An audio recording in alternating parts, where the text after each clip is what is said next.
So the Jezebel spirit is more than just an idea of idolatry, which is ironic because Christians love idolatry. Every symbol of Christianity is worshipped as much as God is.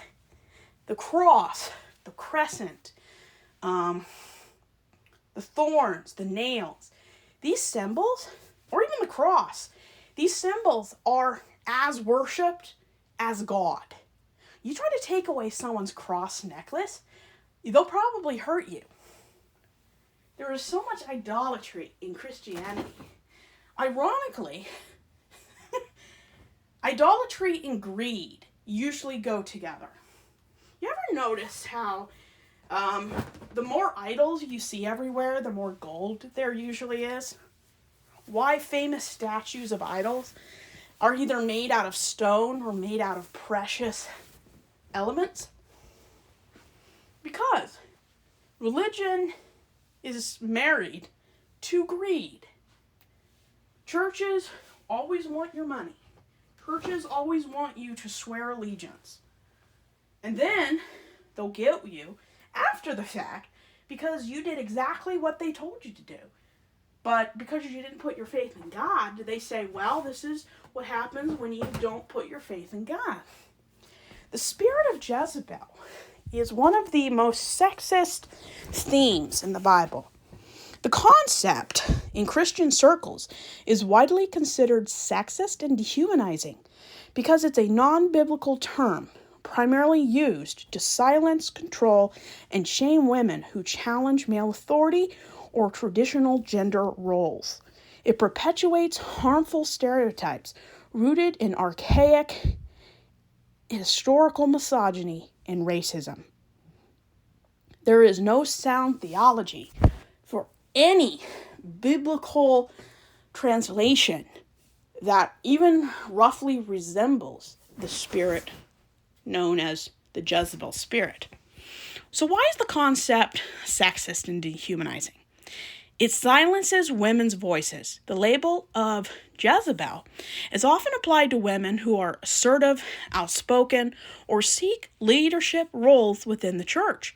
This effectively shuts down their ability to speak out against abuse, advocate for fair treatment, or exercise their spiritual gifts without fear of being labeled as demonic. This term enforces patriarchal norms. Accusations of a Jezebel spirit are used to force women into submissive, silent, traditional gender roles, reinforcing the ideology and idea of male authority and masculine godhead. Women who do not conform to these rigid expectations are often shamed or thrown out. Or, depending on what century you're in, they'll accuse you of being a witch. Another way is by blaming women for men's sins. I saw a bumper sticker a few months ago that said, "Conservative men like being in charge until they have to take accountability." Have you ever heard the term or the phrase, a successful, dynamic, spiritual leader is usually brought down by a tempting woman? As I said earlier, no human being can make you do anything unless you want to do it, you're getting something if you do it, or if you actually believe this is something you should be doing. It's called justification. Men will always blame clothes, behavior, speech, or a lack of self-control on women or femininity, because men don't respect women. That's why half of the men on the planet are homophobic. If men actually loved femininity, they wouldn't be affronted or angry if a man acts a little effeminate or gets in touch with his feminine side, shows his emotions, and actually wants more than just toxic masculinity. If men really valued femininity, not because they can have kids with it, that they can screw it, Not that they can control it or benefit, but because they value feminine traits and feminine behavior and femininity as its own valid way of life. Men would not villainize other men for being anything but masculine. When you use words like the Jezebel spirit, even if you're not intending to, you are perpetrating harmful, genderized stereotypes. This narrative conflates with the biblical Queen Jezebel, who promoted idolatry and challenged prophets, male prophets, with later cultural stereotypes of women as hypersexual, manipulative, and power-hungry. During slavery in the United States, the Jezebel stereotype was specifically used to justify the sexual assault and abuse of black women, highlighting its racist, genderized underpinnings. Lack of biblical basis. The term Jezebel spirit has never appeared in any book or any translation of the Bible. The biblical figure Jezebel was condemned for her idolatry, her false prophecy and manipulation, not because she was a woman. Actually, at that time in history, for a woman to have any spiritual authority at all was rare. Like, where else in the Bible do you see any Jewish or Palestinian woman holding any spiritual or political authority? Esther would be a good example. Ruth.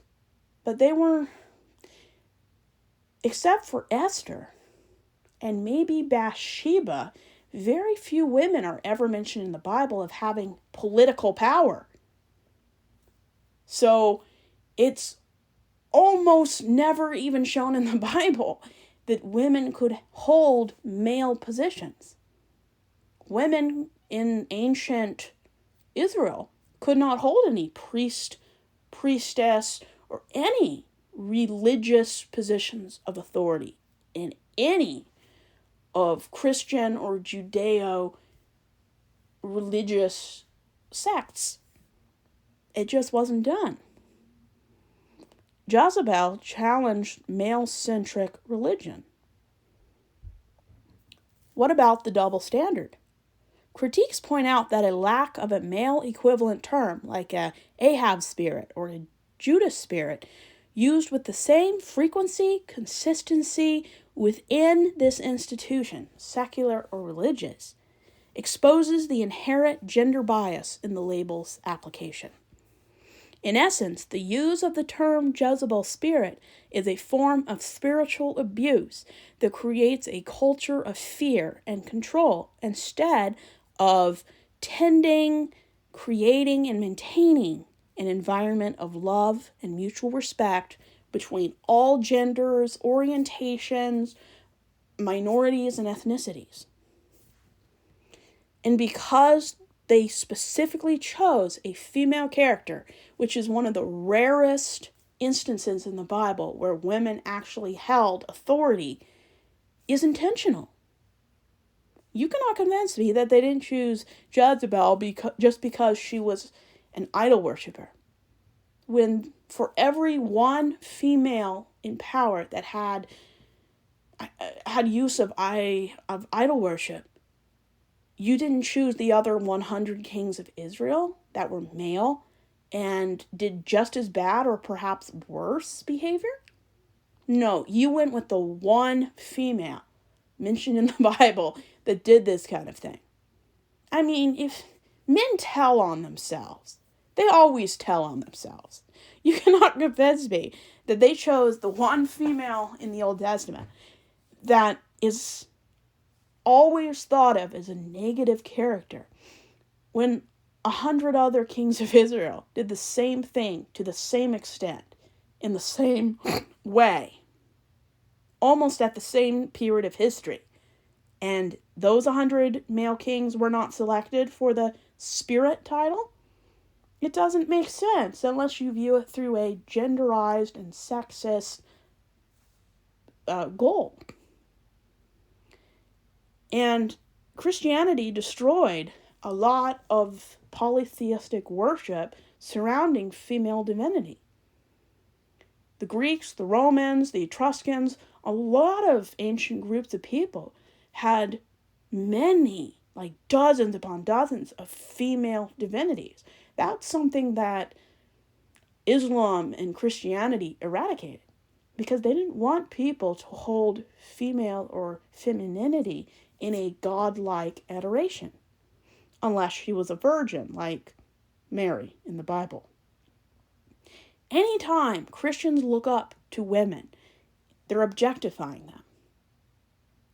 They're either used as a plot device to fix a man's intentional bad behavior, they serve as a damsel in distress, or they serve as a cautionary tale that women are only in charge when there are no qualified men. That is sexist, and it's just terrible. It's just awful. Just like America, instead of choosing a qualified, experienced former female vice president, they choose a rapist, a child molester, a best friend of a human trafficker, the worst possible candidate. But Christianity believes that if you're a white, cis, heterosexual, privileged male, how can anyone else compete? I can think of a few ways. America has never learned their lesson. I don't think they ever will. Until the white people by 2050 are no longer the majority ethnicity anymore, then we might actually see a different type of America, a different type of future. And I always say the future is female or it's queer. Or a combination, I don't care. Until we reject the sexist, dehumanizing ways that the patriarchy focuses on orientation, gender, and defying roles that are as toxic as possible, we'll never break free from the chains of sexism. You can't convince me that they didn't choose a woman as the symbol of the most anti-God-fearing person. They chose her specifically to villainize women. There's no other reason why. There is no reason why. She was not the only person in the Old Testament that was an idol-worshipping ruler.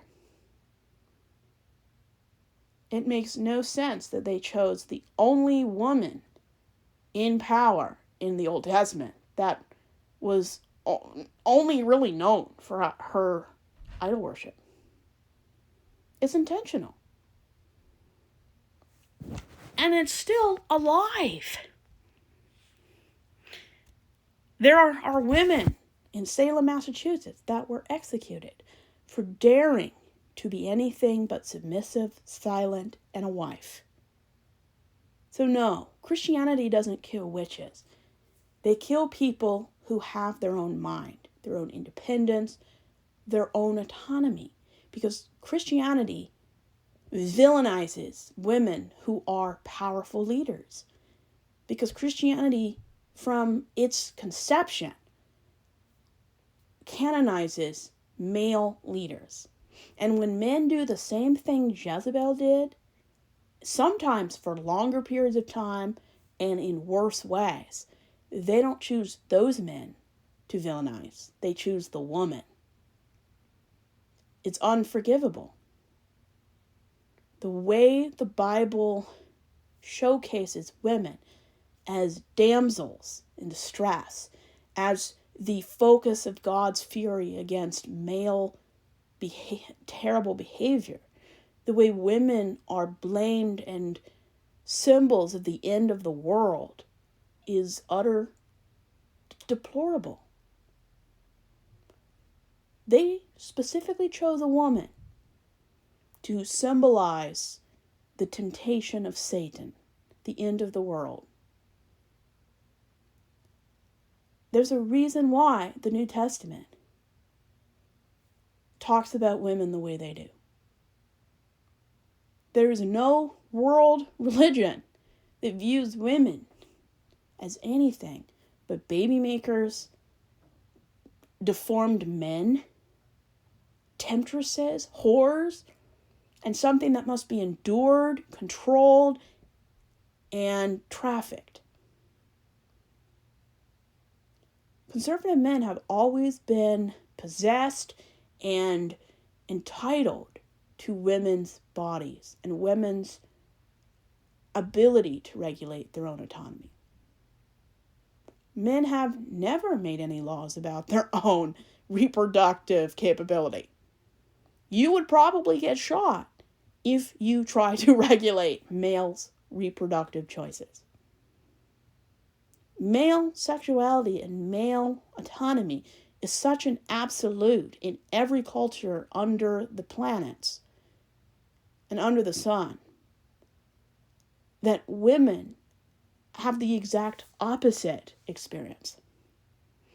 I am shocked if women have equal health care, equal access to reproductive medicine, abortion. If women don't have equality and reproductive rights and access, that tells me everything I need to know about the moral depravity of the men in that country. You're not a good leader because you're a man. You're not a good leader because of any reason besides experience, being humble, and viewing yourself as a steward of your position.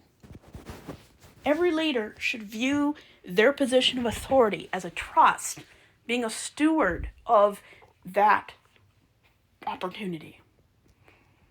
You work for the people. You don't work for the people you buy off or jerk off, depending what list you're on. You work for the people. And when consistency in the church shows men having nothing but utter contempt for femininity and anyone who dares to live outside or improve on femininity, they'll burn you, they'll kill you, they will put a label on you like the spirit of Jezebel. Sometimes they'll mutilate you, depending on what state, country, or area you're in. Sometimes they'll divorce you. Or if you're really unlucky, they'll put you in a psych ward. Because history has proven that if men can't control women and they can't villainize them enough, they'll call you crazy or hysterical, which comes from, it's either the Greek or the Roman Latin term for ovaries, which means hysterical. And men are fairly consistent. What they can't control, they villainize. And a conservative Christian man's worst nightmare is being under the authority of a qualified woman. Can you imagine if Kamala Harris had been elected president? It would have been the nightmare of every conservative man. Can you imagine Trump having lost to a woman? That would have been better than him winning. I mean, that would have been the most dehumanizing, most, rub his nose in it. Unfortunately, America still sees a penis as a prerequisite to being a good leader. Which, let's be honest, most of the world's problems are because we select one type of person to be in charge. And seeing how badly our world is because we keep electing misogynistic, sexist, xenophobic, homophobic, transphobic, racist, just hateful people who just 99% of the time happen to be white, cis, heterosexual, mid-privilege, we're not doing ourselves any favors. And when religion has always been the wife, the pepper to the salt, as you might say, to toxic politics and social constructs like virginity and body count and traditional marriage. I mean, people need to get their head out of their ass and read the Bible once in your life. The Bible tells you, biblical marriage is not between one man and one woman. It's between a male master and as many wives as he can purchase. We call it polygamy.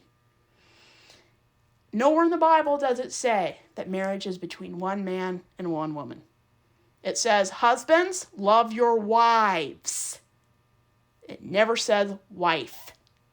So, the only reason why conservative people like the idea of the nuclear family, traditional values, is because this institution, preferably under religion, Christianity, is the best way for privileged groups and privileged genders to maintain the monopoly of power. It's not because it's the best way for our society to function, and it's not because it's the only way and the only group of people that exist. 25% of people on the planet, 1 out of 4 people, or 1 out of 5 people, depending where you are, aren't heterosexual. And yet, people even in 2025 can't accept that. If you're not a submissive, silent woman, you're a threat. And if they can't get rid of you, if they can't kill you, if they can't villainize you, they'll try to control you. Luckily, in 2025, fewer people are permanently silenced by privileged white Christians. But it happens. And it's not just Christianity. We call it Sharia law. And there's a reason why conservatives love Puritanism, white nationalism, Sharia law, because it keeps the power in the hands of the most potentially violent group of people on the planet, cis heterosexual men. And until we take gender out of a stereotype, we will never progress toward equality. Do you think calling an independent person a Jezebel is going to create a long-lasting, loving partnership between the genders and ethnicities and generations? I don't think so. And honestly, if you call a woman a Jezebel, you deserve to get kicked in the nuts.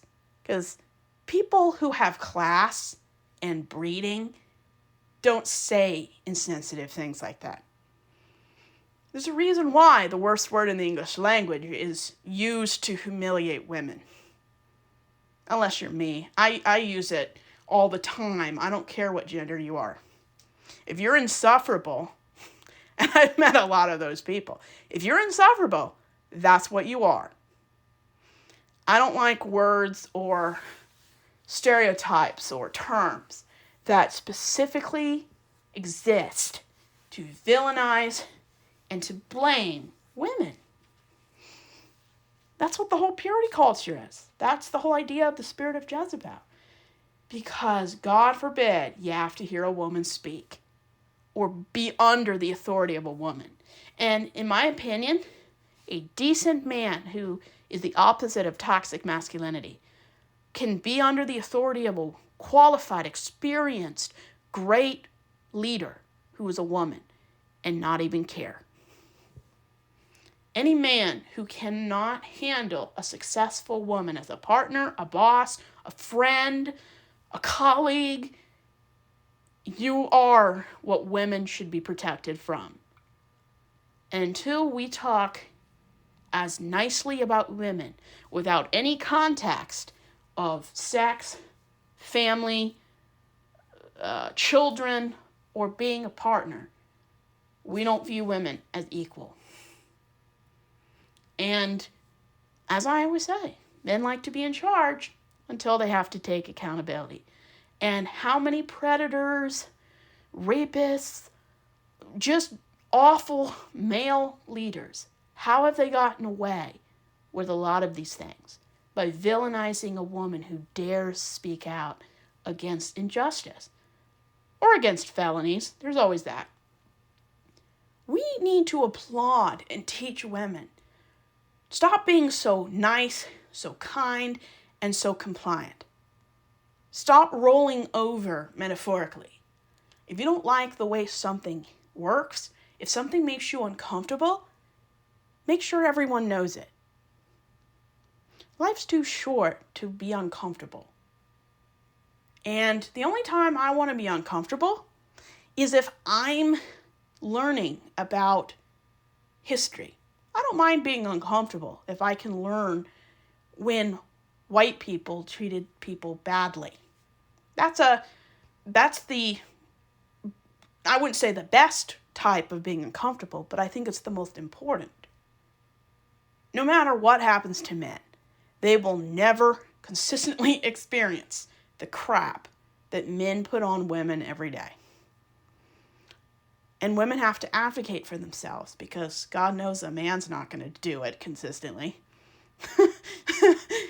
Women protect women. And until all men no longer do it, it's going to remain all men.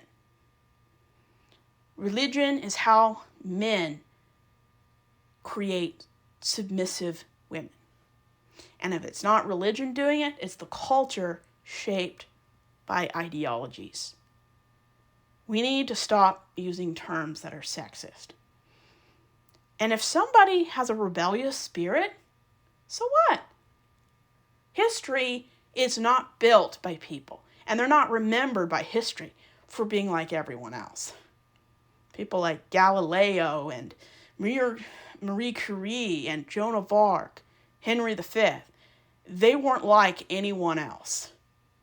We need to stop villainizing people for being very different or being very unusual for their group of people or gender. We need to make being different as celebrated as a woman who fits within gender roles.